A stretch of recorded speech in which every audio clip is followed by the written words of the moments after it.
TDP నేత Tadipatri municipal chairman జేసీ ప్రభాకర్ రెడ్డి విషయంలో తెలుగుదేశం కూటమి ప్రభుత్వం ఉద్దేశపూర్వకంగా వ్యవహరిస్తోందా అన్న అనుమానం రాజకీయ వర్గాల్లో కలుగుతోంది. ఎందుకంటే తాడిపత్రి ఏఎస్పీ రోహిత్ కుమార్ చౌదరి పైన జేసీ ప్రభాకర్ రెడ్డి ఇటీవల కీలక వ్యాఖ్యలు చేశారు.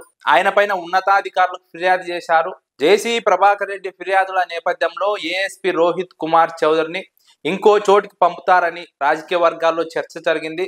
కానీ తెలుగుదేశం కూటమి ప్రభుత్వం వ్యూహాత్మకంగా మరో ఏడాది తాడిపత్రి ఏఎస్పీగా రోహిత్ కుమార్ చౌదరి కొనసాగుతారంటూ ఉత్తర్వులు ఇవ్వడం రాజకీయ వర్గాల్లో సంచలనంగా మారింది. జేసీ ప్రభాకర్ రెడ్డి ఏఎస్పీ పైన ఆ స్థాయిలో ఆగ్రహం వ్యక్తం చేసినప్పటికీ తెలుగుదేశం కూటమి ప్రభుత్వం ఎందుకు మళ్ళీ రోహిత్ కుమార్ చౌదరిని అక్కడే పోస్టింగ్ ఇచ్చింది, అక్కడే ఏఎస్పీగా ఎందుకు కొనసాగించేలా ఉత్తర్వులు ఇచ్చిందన్న చర్చ రాజకీయ వర్గాల్లో కలుగుతోంది. కావాలని జేసీ ప్రభాకర్ రెడ్డి విషయంలో తెలుగుదేశం కూటమి ప్రభుత్వం ఈ విధంగా వ్యవహరిస్తోందా? ఒక సీనియర్ నాయకుడిగా, తెలుగుదేశం పార్టీలో కీలక నాయకుడిగా ఆయన తనయుడు ఎమ్మెల్యేగా కొనసాగుతున్నారు. అనంతపురం జిల్లాలో పట్టున్నటువంటి నాయకుడు. అలాంటి జేసీ ప్రభాకర్ రెడ్డి మాటకు కూడా విలువ ఇవ్వడం లేదంటే తెలుగుదేశం కూటమి ప్రభుత్వంలో తెలుగుదేశం పార్టీ నేతల పరిస్థితి ఎలా ఉందో అర్థం చేసుకోవచ్చని రాజకీయ విశ్లేషకులు అభిప్రాయపడుతున్నారు. అదే వైఎస్ఆర్సీపీ ప్రభుత్వంలో వైఎస్ఆర్సీపీ నేతల పట్ల, ఎమ్మెల్యేల పట్ల, ఎంపీల పట్ల ఎప్పుడూ కూడా వైఎస్ జగన్మోహన్ రెడ్డి ఈ విధంగా వ్యవహరించలేదని రాజకీయ విశ్లేషకులు అభిప్రాయపడుతున్నారు. నేతలకు, ఎమ్మెల్యేలకు, ఎంపీలకు ప్రాధాన్యత ఇచ్చారు. వారి మాటకు విలువ ఇచ్చారు. వారి మాటకు విలువిచ్చే నియోజకవర్గాల్లో ఏ పనైనా జరిగినటువంటి వ్యవహారాన్ని రాజకీయ విశ్లేషకులు ఈ సందర్భంలో ప్రస్తావిస్తున్నారు. కానీ ఒక సీనియర్ నాయకుడు, అనంతపురం జిల్లాలో కీలక నాయకుడు, సుదీర్ఘ రాజకీయ నేపథ్యం ఉన్నటువంటి కుటుంబం, ఆయన కొడుకు ఎమ్మెల్యేగా కొనసాగుతున్నారు. ఆయన తాడిపత్రి మున్సిపల్ చైర్మన్ గా ఉన్నారు. రాష్ట్ర వ్యాప్తంగా వైఎస్ఆర్సీపీ గాలి వీస్తే తాడిపత్రిలో మాత్రం ఆయన మున్సిపాలిటీని కైవసం చేసుకున్నారు.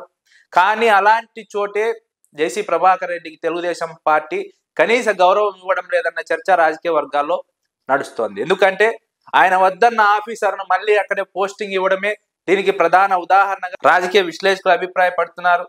ఆయన మాటకు తెలుగుదేశం పార్టీ ఇచ్చే విలువ ఇదా అంటూ రాజకీయ వర్గాల్లో ప్రశ్నలు వినిపిస్తున్నాయి. జేసీ అభిమానులు కూడా తెలుగుదేశం కూటమి ప్రభుత్వాన్ని, తెలుగుదేశం పార్టీ అధిష్టానాన్ని ప్రశ్నిస్తున్నారు. రాష్ట్ర వ్యాప్తంగా వైసీపీ ప్రభంజనం కొనసాగితే తాడిపత్రిలో చైర్మన్ స్థానాన్ని కైవసం చేసుకొని తెలుగుదేశం పార్టీ పరువు నిలబెట్టిన జేసీ ప్రభాకర్ రెడ్డి మాటకు ఇచ్చే విలువ ఇదే అంటూ ఆయన అభిమానులు తెలుగుదేశం పార్టీ అధిష్టానాన్ని ప్రశ్నిస్తున్నారు. కానీ తెలుగుదేశం పార్టీ అధిష్టానం మాత్రం చాలా విషయాల్లో జేసీ ప్రభాకర్ రెడ్డిని ఉద్దేశపూర్వకంగా ఇబ్బందులు గురి చేస్తుందన్న చర్చ రాజకీయ వర్గాలు కొనసాగుతోంది. ఆయన అభిమానుల్లో కూడా వ్యక్తం అవుతోంది. ఆయన ఎంత కాంప్రమైజ్ గా ముందుకు వెళ్తున్నప్పటికీ తెలుగుదేశం పార్టీ అధిష్టానం మాత్రం ఆయన విషయంలో ఉద్దేశపూర్వక వ్యవహారాన్ని కొనసాగిస్తోందని, ఆ వైఖరిని అలాగే కొనసాగిస్తోందని రాజకీయ వర్గాల్లో చర్చ జరుగుతోంది. అయితే వైఎస్ఆర్సీపీ ప్రభుత్వానికి, తెలుగుదేశం పార్టీ ప్రభుత్వానికి ఉన్నటువంటి డిఫరెన్స్ ను ఈ వ్యవహారం ద్వారా స్పష్టంగా చూడవచ్చని రాజకీయ విశ్లేషకులు అభిప్రాయపడుతున్నారు.